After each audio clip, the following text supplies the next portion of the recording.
Praise the Lord. കർത്താവിൻ്റെ ധന്യ തിരുനാമം വാഴ്ത്തപ്പെടുമാറാകട്ടെ. ഞാൻ ക്രിസ്തുവിൽ സ്നേഹിക്കുന്ന എല്ലാ ദൈവമക്കൾക്കും ഒരു പ്രഭാത വന്ദനത്തെ കൂടെ അറിയിക്കുന്നു. സങ്കീർത്തനം 69 സങ്കീർത്തനക്കാരൻ പാടുന്നു, സൈന്യങ്ങളുടെ യഹോവയായ കർത്താവേ, നിങ്ങൾ പ്രത്യാശ വയ്ക്കുന്നവർ എൻ്റെ നിമിത്തം ലജ്ജിച്ചു പോകരുതേ. ഇസ്രായേലിൻ്റെ ദൈവമേ, നിന്നെ അന്വേഷിക്കുന്നവർ എൻ്റെ നിമിത്തം നാണിച്ചു പോകരുതേ. നമ്മുടെ വിശ്വാസങ്ങളും പ്രസംഗങ്ങളും തെളിയിക്കപ്പെടുവാനുള്ള വെല്ലുവിളികൾ ചിലപ്പോൾ സമൂഹത്തിൽ നിന്നും ഉണ്ടായേക്കാം. നമുക്കത് അവരുടെ മുന്നിൽ തെളിയിക്കുവാൻ കഴിഞ്ഞാൽ ചിലരെങ്കിലും നമ്മെ അംഗീകരിക്കുകയും നമ്മുടെ വിശ്വാസം അനുകരിക്കുകയും ചെയ്തേക്കാം. എന്നാൽ മറിച്ചാണ് ഫലമെങ്കിൽ നാമും പിൻപറ്റിയിരിക്കുന്ന വിശ്വാസവും പരിഹസിക്കപ്പെടുകയും നാം നാണം കെടുകയും ചെയ്യും. നമ്മുടെ കർത്താവായ യേശുക്രിസ്തു ഈ ഭൂമിയിൽ ജീവിച്ചിരിക്കുമ്പോൾ തൻ്റെ പ്രസംഗവും പ്രവൃത്തിയും ഒരുപോലെയായിരുന്നു. താൻ എന്ത് പ്രസംഗിച്ചോ അതേ ജീവിതം തന്നെയായിരുന്നു താൻ നയിച്ചിരുന്നത്. ദൈവം തിരഞ്ഞെടുത്ത ഇസ്രായേൽ ജനത്തിന് വിശുദ്ധ ജനമെന്നും ദൈവമക്കളെന്ന പേരും ദൈവം അവർക്ക് കൊടുത്തു. അവരുടെ പേരിനും വിളിക്കും അനുസരണമായ നിലയിൽ ദൈവം അവർക്ക് പദവികളും മാന്യതകളും ഉയർച്ചകളും വളർച്ചയും വിവേകവും ഭൗതിക നന്മകളും അനുഗ്രഹങ്ങളും കൂടെ കൊടുത്തു. ദൈവത്തിൻ്റെ മഹത്വത്തിനനുസരിച്ചുള്ള ശ്രേഷ്ഠതകളാണ് ദൈവം അവരിൽ പകർന്നിരുന്നത്. എന്നാൽ കാലം പലതും പിന്നിട്ടപ്പോൾ ഇസ്രായേൽ ജനം തങ്ങളുടെ വിളിയും തിരഞ്ഞെടുപ്പും പദവിയും മറന്നു ദൈവം അരുതെന്ന് കൽപ്പിച്ച വിഗ്രഹാരാധനയിലേക്കും അന്യദൈവ സേവയിലേക്കും തിരിഞ്ഞു. ദൈവത്തിൻ്റെ ഹൃദയപ്രകാരം ജീവിച്ച് നിത്യതയിൽ വിശ്രമിക്കുന്ന ഭക്തനായ ദാവീദിനും സാധാരണ മനുഷ്യർക്കുള്ള എല്ലാ ബലഹീനതകളും ഉണ്ടായിരുന്നു. ദാവീദിൻ്റെ യോഗ്യതയുടെ അടിസ്ഥാനത്തിലല്ല ദൈവം തന്നെ തിരഞ്ഞെടുത്തതും ഇസ്രായേലിനെ രാജാവാക്കിയതും. എന്നാൽ ഒരിക്കൽ തൻ്റെ വികാരത്തിന് അടിമപ്പെട്ട് താൻ പാപം ചെയ്തു. വ്യഭിചാരവും കൊലപാതകവും തെളിവ് നശിപ്പിക്കലും എന്ന് വേണ്ട പലതും ചെയ്തു. താൻ ചെയ്തത് ആരും അറിഞ്ഞില്ല എന്നായിരിക്കാം ദാവീദ് കരുതിയത്. കുറേ കാലത്തേക്ക് യാതൊരു മനസാക്ഷി കുത്തുമില്ലാതെ ക്രമമായി ദൈവത്തെ ആരാധിക്കുകയും യാഗങ്ങളും വഴിപാടുകളും അർപ്പിച്ചും പോന്നു. ചുരുക്കത്തിൽ പറഞ്ഞാൽ ശത്രുക്കൾ ദൈവനാമത്തെ ദുഷിച്ചു എന്നാണ് വചനം പറയുന്നത്. ദാവീദ് മുഖാന്തരം ദൈവനാമത്തെ ശത്രുക്കൾ ദുഷിക്കുവാനിടയായി. ദൈവനാമത്തിന് അപമാനം വരുത്താതെ ജീവിച്ച ഭക്തനായിരുന്നു അബ്രഹാം. തൻ്റെ കൊച്ചുമകൻ യോസഫും ദൈവത്തെ ഭയപ്പെടുകയും താൻ മുഖാന്തരം ദൈവനാമം ദുഷിപ്പാൻ ഇടവരാതെ തന്നെ തൻ്റെ ജീവിതത്തെ സൂക്ഷിച്ച് ജീവിക്കുവാനിടയായ ഭക്തനായിരുന്നു.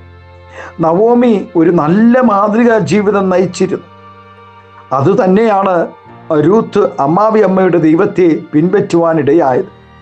താൻ പാർത്തിരുന്ന ദേശത്ത് നവോമി നല്ല സാക്ഷ്യമുള്ളവളായിരുന്നു.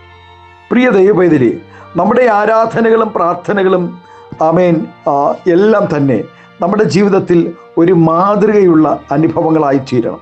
നമ്മുടെ പ്രാർത്ഥനകളും കൊടുക്കൽ വാങ്ങൽ, നമ്മുടെ ജീവിതത്തിലെ എല്ലാ പ്രവൃത്തികളും ദൈവനാമം ദുഷിക്കപ്പെടുവാൻ ഇടവരാതെ ദൈവസഭയിലും ദേശത്തിലും ഭവനത്തിലും നല്ല സാക്ഷിയുള്ളവരായി ജീവിക്കുവാൻ നമുക്ക് ഈ നാളുകളിൽ സ്തോത്രം ശ്രമിക്കാം.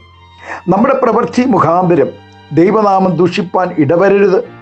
ആകയാൽ ഈ പ്രഭാതം സങ്കീർത്തനക്കാരനോടുകൂടെ ചേർന്ന് നമുക്കും പാടാം, ഇസ്രായേലിൻ്റെ ദൈവമേ, നിന്നെ അന്വേഷിക്കുന്നവർ എൻ്റെ നിമിത്തം നാണിച്ചു പോകരുത്. ഹല്ലേലൂയ. സൈന്യങ്ങളുടെ യഹോവയായ കർത്താവേ, നിങ്ങൾ പ്രത്യാശ വയ്ക്കുന്നവർ എൻ്റെ നിമിത്തം ലജ്ജിച്ചു പോകരുത്. പ്രിയ ദൈവത്തിലെ നാം സ്തോത്രം നമ്മെ നോക്കി ലോകം വിളിച്ചു പറയരുത്. നീ എന്തിന് ദൈവത്തെ ആരാധിക്കും? നീ എന്തിന് സ്തോത്രം പറയുന്നു? നീ എന്തിന് ഹല്ലേലൂയ പറയുന്നു? നീ എന്തിന് അന്യഭാഷ പറയുന്നു? നീ എന്തിന് പെന്തക്കോസ്ത് ആരാധനയിൽ പോകുന്നു? നീ എന്തിന് ബൈബിൾ എടുക്കുന്നു? നീ എന്തിന് പ്രസംഗിക്കുന്നു എന്ന് ഒരു വ്യക്തി ദൈവനാമം ദുഷിക്കുന്ന നിലകളിൽ നമ്മെ നോക്കി പറയുവാനിടവരാതെ ഈ നാളുകളിൽ ദൈവഭയത്തോടുകൂടെ, ഭക്തിയോടുകൂടെ, വിശുദ്ധിയോടുകൂടെ, വേർപാടോടുകൂടെ നമുക്ക് ദൈവത്തെ ആരാധിക്കാം. നമ്മുടെ കണ്ണുകളെ ദൈവസന്നിധിയിൽ അടയ്ക്കാം, പ്രാർത്ഥിക്കാം. സ്വർഗീയ പിതാവേ, സ്നേഹവാനായ ഞങ്ങളുടെ നല്ല ദൈവമേ, അനുഗ്രഹവും പ്രശാന്തവുമായ നല്ല പ്രഭാതത്തിനായി നന്ദി നിറഞ്ഞ ഹൃദയത്തോടെ സ്തോത്രം ചെയ്യുന്നു. നാഥാ, ഈ പ്രഭാതം ഞങ്ങളുടെ ആരാധനയും ഞങ്ങളുടെ പാട്ടും പ്രാർത്ഥനയും ഞങ്ങളുടെ കർത്താവിശ്വാസ ജീവിതം ദൈവനാമം ദുഷിപ്പാനിടവരാതെ ആമേൻ. സ്തോത്രം, ഹല്ലേലൂയ. അതിൽ ആമേൻ മറ്റാരും ലജ്ജിച്ചു പോകുവാനിടവരാതെ കർത്താവെ അങ്ങേ ആമേൻ വിശ്വാസത്തോടും പ്രത്യാശയിലും ആരാധിച്ച് വിശ്വസ്തയോടുകൂടെ നിലനിൽപ്പാൻ എല്ലാ ദൈവ കുഞ്ഞുങ്ങളെയും ഏൽപ്പിച്ച് അടിയങ്ങളെയും ഏൽപ്പിച്ച് പ്രാർത്ഥിക്കുന്നു. ഞങ്ങളുടെ സഭയും വിശ്വാസ കുഞ്ഞുങ്ങളെയും ആമേൻ സ്തോത്രം ഞങ്ങളുടെ കുടുംബത്തെ എല്ലാം പൂർണ്ണമായി ദൈവകരങ്ങളിൽ സമർപ്പിച്ച് പ്രാർത്ഥിക്കുന്നു.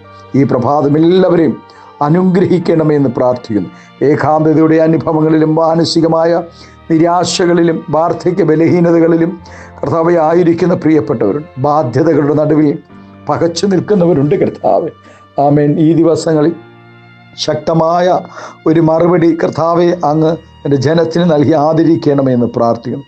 സമാധാനവും സന്തോഷം പകരണം, എല്ലാവിധമായ നന്മകളാൽ നിറയ്ക്കണം. മഹത്വം അങ്ങെടുക്കും യേശുവിൻ്റെ നാമത്തിൽ കൃപയോടെ പ്രാർത്ഥന കേൾക്കണമേ സ്വർഗീയ നല്ല പിതാവേ. Amen, amen. Thank you. God bless you. ദൈവം എല്ലാവരെയും ധാരാളമായി അനുഗ്രഹിക്കട്ടെ. Thank U.